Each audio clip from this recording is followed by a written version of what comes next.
វាចាជាសាតាមខ្យល់ពិភពលោកទាំងមូ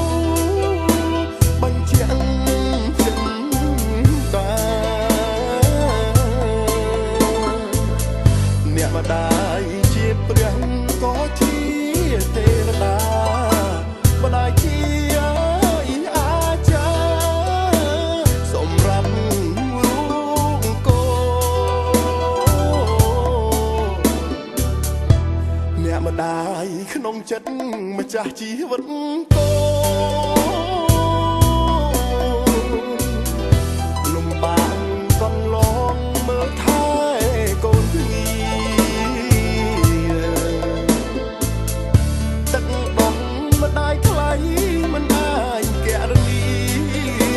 កូនសូមឲ្យពោជា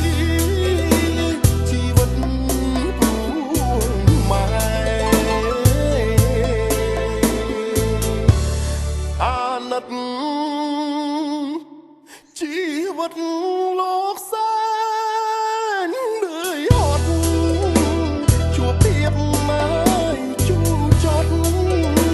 ជាគុណប្រពៃចាប់ពីថ្ងៃនេះម៉ែលែងរីងរៃចិញ្ចឹមម៉ែម្ដាយថ្លៃស្រណុកសុខស្រួល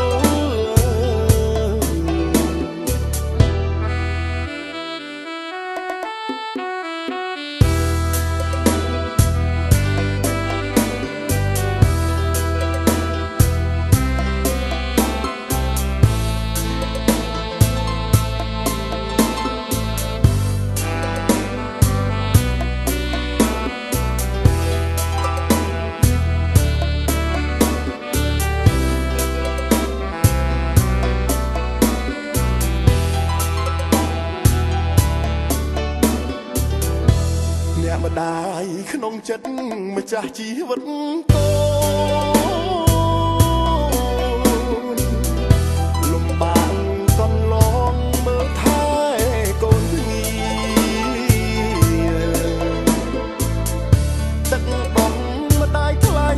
មិនអាចកែរនីកូនសូមឲ្យពោជាជីវិតគូម៉ែ